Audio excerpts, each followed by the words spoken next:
I remember that night like it had been yesterday. I was flying my small propeller plane over the snowy wilderness of Alaska, dropping supplies in a remote village. It was a routine flight. I had done it many times before. The sky was clear, the moon bright, and everything was quiet.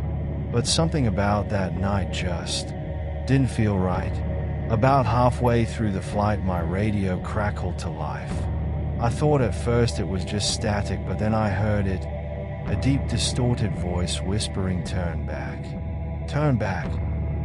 I froze for a second, staring at the radio. No one else could be on this frequency.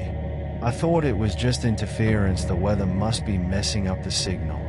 But then, just as I wrote it off, the cockpit lights flickered and temperature dropped fast. Frost started forming on the inside of the windows, and my breath came out in visible puffs. Then the engine started sputtering. The effort to steady the airplane was pumping my heart very hard, and that's when I saw it. Out of the corner of my eye, I saw a shadowy figure sitting across from me in the co-pilot's seat.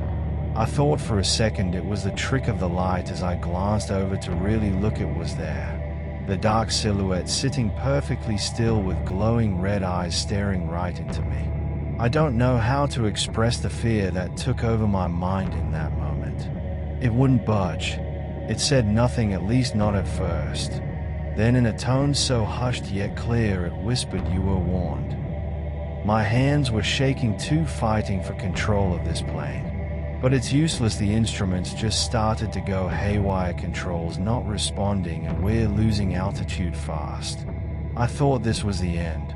A fraction of a second earlier, I had crash-landed into a snow clearing.